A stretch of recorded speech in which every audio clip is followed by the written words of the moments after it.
बिस्मिल्लाहिर्रहमानिर्रहीम। अस्सलाम वालेकुम रहमतुल्लाह। खबरनामा नेशनल काउंसिल फॉर तिब के ताज़ा तरीन बुलेटिन के साथ आपकी खिदमत में हाजिर हैं। मैं हूं हकीम जुल्फ़िकार अली मलिक, तर्जुमान नेशनल काउंसिल फॉर तिब। चलते हैं आज के न्यूज़ बुलेटिन की हेडलाइंस की तरफ। नेशनल काउंसिल फॉर तिब के ज़ेर एहतमाम पाकिस्तान तिबी कॉन्फ्रेंस और इस्लामिया तिबिया कॉलेज मुल्तान के इश्तराक से सदर नेशनल काउंसिल फॉर तिब अवामी आगाही प्रोग्राम बराए तिब्बे यूनानी के सिलसिले के पहले प्रोग्राम किया मुल्तान में इनाकाद। तिब्बे यूनानी और तबीबों के लिए एजाज।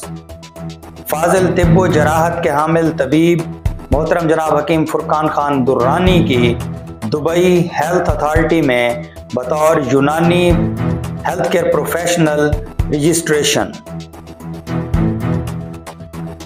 इंस्टीट्यूशंस रिफॉर्म सेल हुकूमत पाकिस्तान की तरफ से नेशनल काउंसिल फॉर तिब और नेशनल काउंसिल फॉर होम्योपैथी के इंतजाम के हवाले से लिखे गए मरासला की हकीकत। और अब इन खबरों की तफसील। सदर नेशनल काउंसिल फॉर तिब अवामी आगाही प्रोग्राम बराए तिब्बे यूनानी के सिलसिले का पहला प्रोग्राम 8 सितंबर बरोज इतवार मुल्तान में मुनक़िद हुआ। ये प्रोग्राम नेशनल काउंसिल फॉर तिब के ज़ेर एहतमाम पाकिस्तान तिबी कॉन्फ्रेंस और इस्लामिया तिबिया कॉलेज मुल्तान के इश्तराक से मुनक़िद हुआ। प्रोग्राम की सदारत मोहतरमा तबीबा Humaira Kamran Farid Afzali, principal Islamia Tibbia college Multan, secretary शोबा ख़वातीन पाकिस्तान तिबी कॉन्फ्रेंस पंजाब ने की। सदर नेशनल काउंसिल फॉर तिब मोहतरम जनाब हकीम मोहम्मद अहमद सलीमी इस मौका पर मेहमान खसूसी थे, जबकि हकीम Hafiz Farid Younis, chairman syllabus committee national council for Tibb, general secretary Pakistan Tibbi conference Punjab और हकीम जुल्फ़िकार अली मलिक, तर्जुमान नेशनल काउंसिल फॉर तिब और सेक्रेटरी इत्तलात और नशरियात पाकिस्तान तिबी कॉन्फ्रेंस पंजाब ने बतौर मेहमानाने एजाज शिरकत की। इस प्रोग्राम में मुल्तान की सिविल सोसाइटी से ताल्लुक़ रखने वाले कसीर तादाद में मर्द व ख़वातीन ने शिरकत की।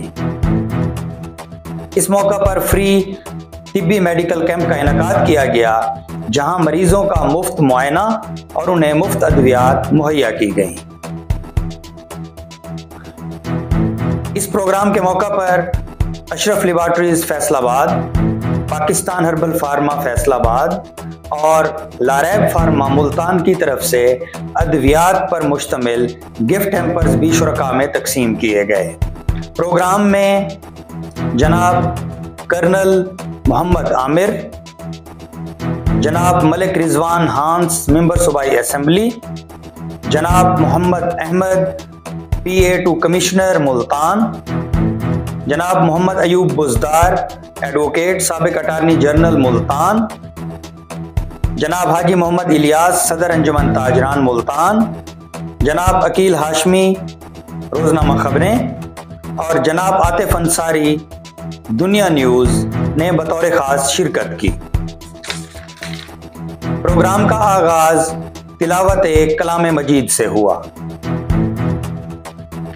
निज़ामत के फ़राइज़ मोहतरम जनाब हकीम मोहम्मद जमान खेड़ा, लेक्चरार इस्लामिया तिबिया कॉलेज मुल्तान ने अंजाम दिए। इसकी सआदत हासिल करने के लिए मैं मुल्तमिस हूँ।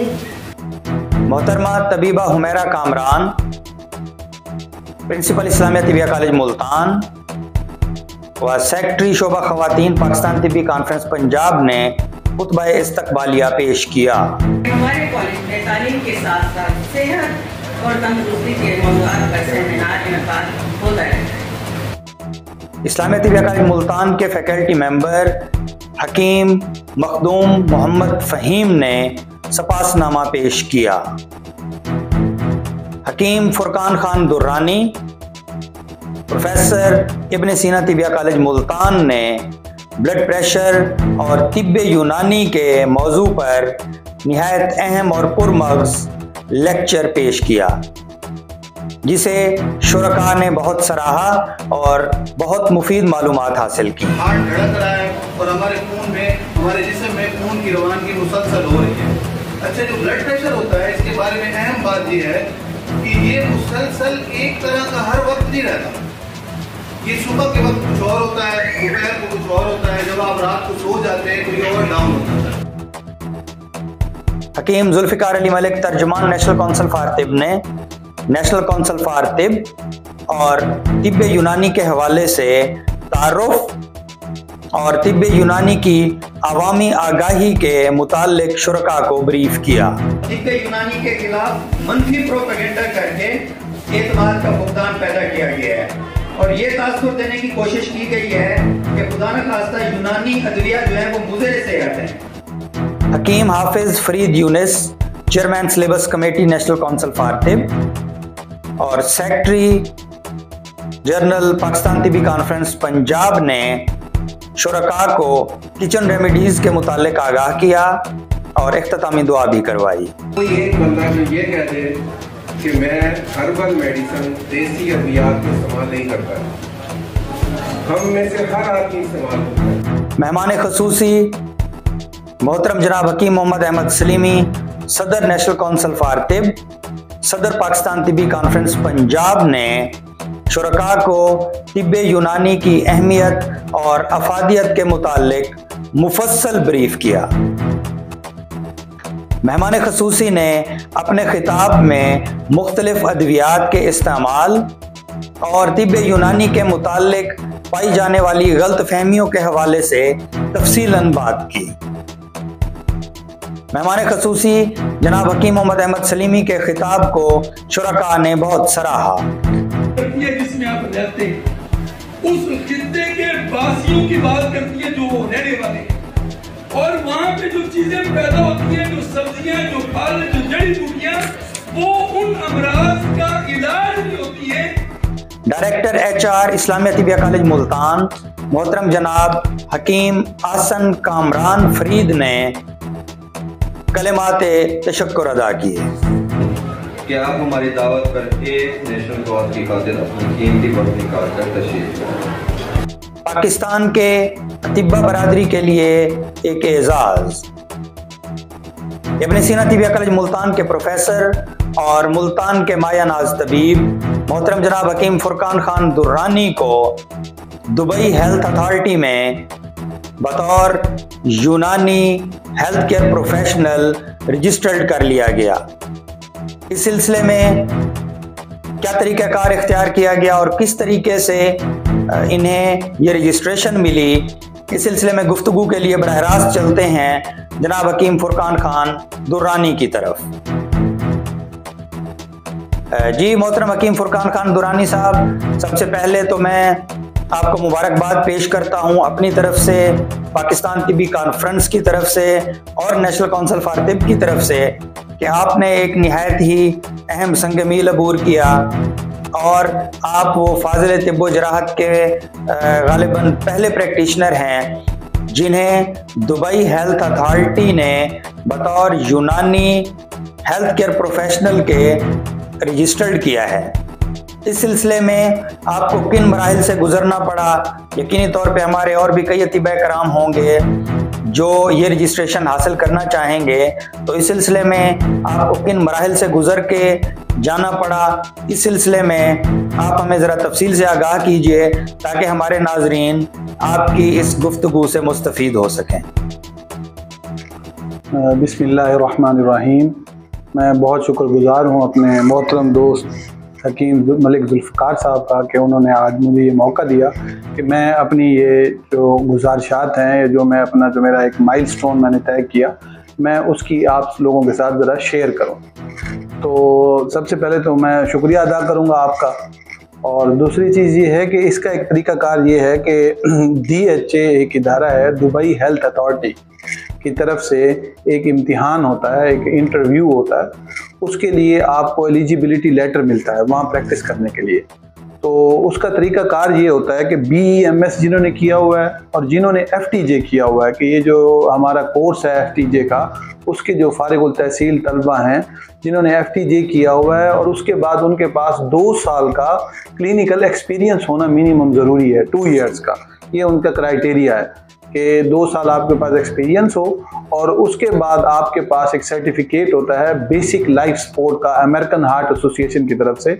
वो आप बेसिक लाइफ सपोर्ट का कोर्स करते हैं। ये तमाम हेल्थ प्रोफेशनल्स के लिए ज़रूरी होता है। आप नर्सिंग कोर्स में जा रहे हैं, आप एज ए प्रोफेशनल तबीब जा रहे हैं, आप एज ए होम्योपैथ जा रहे हैं, आप एज ए जर्नल प्रैक्टिशनर अपना डॉक्टर जा रहे हैं MBBS, तो आपको ये BLS का प्रोग्राम करना ज़रूरी होता है। तो सबसे पहले आप वहाँ से आप BLS का वो सर्टिफिकेट लेते हैं, उसका एक इम्तिहान होता है, तैयारी करते हैं, वो आपको इसकी सर्टिफिकेट देते हैं, ट्रेनिंग देते हैं, वो आप पास करते हैं। उसके बाद इसका नेक्स्ट स्टेप ये होता है कि आपको नेशनल काउंसिल फॉर तिब की तरफ से गुड स्टैंडिंग सर्टिफिकेट चाहिए होता है। तो वो good standing certificate national council for Tibb को आप एप्लीकेशन लिखते हैं कि मेरी जो पिछले 2 साल की है, मेरी जितने साल का तजर्बा है, उसमें मेरी जो स्टैंडिंग्स हैं वो गुड हैं और मैंने इथिकल प्रैक्टिस की है, मेरे ऊपर कोई एलिगेशन नहीं है, अनइथिकल प्रैक्टिस नहीं की। तो वो आप वहाँ से वो बनवाते हैं। जब ये 2 चीज़ें आपके पास आ जाती हैं तो फिर आप अपने 4 ईयर के सारे result card, diploma, registration, BLS का सर्टिफिकेट और गुड स्टैंडिंग सर्टिफिकेट, ये सारे आप जो हैं सारे लगा देते हैं आप डॉक्यूमेंट, और अपना आप केस फाइल कर देते हैं डाटा फ्लो पे। तो डाटा फ्लो एक इदारा है जो फिर आपकी सारी स्क्रूटनी करता है और वो सारे डॉक्यूमेंट को चेक करता है। उसमें 2-3 महीने लग जाते हैं अक्सर प्रोसेस में। फिर वो सारा डाटा प्रोसेस करने के बाद वो फिर आपको एलिजिबिलिटी का देते हैं कि आपने ये पास किया है या आप फेल करते हैं। वो आपका सारा रिकॉर्ड चेक करते हैं, आपका नेशनल काउंसिल फॉर तिब से रिकॉर्ड चेक करते हैं। उसके बाद वो आपके कॉलेज जाके आपका रिकॉर्ड चेक करते हैं, जहां आप प्रैक्टिस कर रहे होते हैं वहां आके रिकॉर्ड देखते हैं। जो आपने अमेरिकन हार्ट एसोसिएशन का वो किया हुआ होता है BLS का सर्टिफिकेट, वो चेक करते हैं। उसके बाद वो आपको लेटर देते हैं। फिर जब आपके पास वो लेटर मिल जाता है तो फिर आप शरियान पोर्टल पर, जो कि दुबई हेल्थ अथॉरिटी की तरफ से एक लीगल उनकी इदारा है, वहाँ पर आप अपना अकाउंट बनाते हैं और वहाँ पर वो सारी आप रिपोर्ट अपडेट करते हैं और वहाँ रजिस्ट्रेशन करवाते हैं। जैसे ही वहाँ रजिस्ट्रेशन करवाते हैं उसके बाद वो आपको 1 हफ्ते से लेके 1 महीने तक का टाइम देते हैं और फिर आपकी ओरल असेसमेंट होती है। ओरल असेसमेंट के लिए फिर आपको इंटरव्यू देना पड़ता है, जिसमें वहाँ के तबीब, जो वहाँ के तबीब होते हैं, जो वहाँ के उनकी तरफ से रिकमेंडेड होते हैं DHA की तरफ से, वो आपसे फिर एक इंटरव्यू लेते हैं। वो इंटरव्यू में फिर आप जो है आपसे सवाल करते हैं, आपका बैकग्राउंड पूछते हैं, आपसे क्लिनिकल आपके सवालात होते हैं। तो जिन लोगों ने क्लिनिक किया हुआ होता है, सारा काम किया होता है, जो अच्छे तबीब होते हैं, वो उस क्लिनिक में इंटरव्यू को वो पास करते हैं। मेरा तकरीबन आधे घंटे का इंटरव्यू हुआ था और अल्हम्दुलिल्लाह वो फिर 2-3 दिन के बाद उसकी रिजल्ट आता है और वो फिर आपको रिजल्ट देते हैं कि कंग्रेचुलेशन कि आपने अपनी ओरल असेसमेंट पास कर लिया है। अब आप वहाँ के रजिस्टर्ड हेल्थ केयर प्रोफेशनल हैं। मुझे भी वही हेल्थ केयर जो है ना प्रैक्टिशनर यूनानी का रजिस्ट्रेशन मिल गई है। उसके बाद नेक्स्ट स्टेप होता है कि आप वहाँ पर अब UAE में जाकर वहाँ पर आप जो है UAE में जाकर वहाँ पर आप जो है अपना लाइसेंस के लिए अप्लाई करते हैं, या आप अपना वहाँ पर क्लिनिक बना सकते हैं, अपना इदारा बना सकते हैं, या किसी इदारे में वहाँ आप एज ए यूनानी प्रैक्टिशनर, एज ए तबीब वहाँ पर आप अपनी प्रैक्टिस कर सकते हैं। तो ये इसका सारा तरीकाकार है। बहुत शुक्रिया जनाब हकीम फुरकान खान दुरानी साहब आपका वक्त देने का, और मैं एक बार फिर आपको मुबारकबाद पेश करता हूँ। और आपकी इजाज़त से अगर कोई तबीब जिन्हें इस वीडियो को देखने के बाद भी अगर कोई अबहाम है या वो इस तरीक़ाकार के मुतालिक तफसील जानना चाहते हैं तो वो फुरकान खान दुरानी साहब से बराह रास्त भी रब्ता कर सकते हैं। बहुत शुक्रिया। थैंक यू वेरी मच, जज़ाकल्लाह, बहुत मेहरबानी। इंस्टीट्यूशंस रिफॉर्म सेल्स हुकूमत पाकिस्तान की तरफ से नेशनल काउंसिल फॉर तिब और नेशनल काउंसिल फॉर होम्योपैथी के इंज़माम के हवाले से मुशावरत के लिए ministry of national health services regulations and coordination को एक मरासला लिखा गया है। इस ज़ेरे गर्दिश मरासला में क्या हकीकत है और इसकी क्या तफसील है, इस सिलसिले में हम चलते हैं सदर नेशनल काउंसिल फॉर तिब मोहतरम जनाब हकीम मोहम्मद अहमद सलीमी साहब की तरफ। जी मोहतरम जनाब हकीम मोहम्मद अहमद सलीमी साहब, आपका बहुत शुक्रिया। आपने वक्त निकाला और आप इस वक्त जो है नेशनल काउंसिल फॉर तिब के खबरनामे के ताज़ा तरीन बुलेटिन में हमारे साथ मौजूद हैं। सर, सबसे पहले तो ये बताइएगा कि इंस्टीट्यूशंस रिफॉर्म्स सेल्स की तरफ से एक मरासला जारी किया गया है जिसमें ministry of national health services regulations and coordination को ये लिखा गया है कि नेशनल काउंसिल फॉर होम्योपैथी और नेशनल काउंसिल फॉर तिब को मिलाकर एक नई काउंसिल बनाने की तजवीज़ है और इस सिलसिले में उन्होंने मिनिस्ट्री से जो है वो मुशावरत तलब की है। तो इस सिलसिले में अतिबा कराम में यकीनी तौर पर कुछ तो वाक़तन बेचैनी है और कुछ अनासर की तरफ से कुछ प्रोपेगेंडा भी किया जा रहा है। तो अतिबा यकीनी तौर पे आपसे इसकी हकीकत और इसके बारे में जानना चाहेंगे, तो बराए मेहरबानी इसकी तफसील से आगाह फरमा दीजिए। ये वज़ीर आज़म पाकिस्तान मियां मोहम्मद शहबाज शरीफ ने एक राइट साइजिंग की एक कमेटी बनाई जो फाकी काबीना के डायरेक्शन पर, और उसमें ये हुआ कि जो कैबिनेट डिवीज़न है उसने नोटिफिकेशन निकाला था। तो राइट साइजिंग के लिए एक कमेटी बनाई गई थी जिसमें ये था कि बुनियादी ऑब्जेक्टिव ये है कि जो गैर ज़रूरी वजारतें हैं या जो डेवोल्यूशन के बाद जो 18वीं तरमीम के बाद जो शोबा जात सूबों को कन्वर्ट कर दिए गए हैं, दे दिए गए हैं, उनकी जो मिनिस्ट्री हैं वो वफाकी गवर्नमेंट में काम ना करें ताकि ये गैर ज़रूरी ये बोझ है वफाकी गवर्नमेंट से कम किया जा सके। उस सिलसिले में एक कमेटी बनाई गई, उसमें जो बुनियादी जो है इसमें जो वजारतें थी 6 वजारतें उनको ख़त्म करने के बारे में गौर व खौज शुरू किया गया। तो जो NHSRC जो national health services regulation and coordination की जो वजारत है जिसके तहत national council for Tibb, national council for homeopathy और नर्सिंग काउंसिल और PMD सारी काउंसिल्स काम कर रही थी। जब ये इस मिनिस्ट्री को ख़त्म करने की बात आई तो फिर ये मामला जो सामने आया कि ये जो काउंसिल्स हैं ये वफाकी इदारे हैं और ये बाकायदा एक्ट ऑफ असम्बली के ज़रिए वाज़े वजूद में आए हुए हैं। तो इनको इस वजारत को ख़त्म भी कर दें तो ये कौंसलें सूबे को कन्वर्ट नहीं हो सकती। तो उस सिलसिले में फिर ये तजावीज़ आती रही और मुख्तलिफ लोगों ने इस पर गौर व खौज किया, अपनी अपनी तजावीज़ दी। तो आखिर में किसी एक उस राइट साइजिंग कमेटी के रुकन ने ये तजवीज़ दी, क्योंकि ये होम्योपैथी काउंसिल और तिब काउंसिल एक ही एक्ट के तहत काम कर रही हैं, तो इनको मर्ज क्यों ना कर दिया जाए, एक ही इसके लिए बॉडी बनाकर दोनों काउंसिल उसके अंडर कर दी जाए। तो अब ये बात ठीक है यहाँ तक, और वज़ीर आज़म ने मिनिस्ट्री जो है NHSRC उसको हदायत जारी की हैं कि 15 दिन के अंदर अंदर इसके बारे में तजावीज़ तैयार करके दें कि ये इसके लिए क्या होगा, कैसे होगा और किस तरह हो सकता है।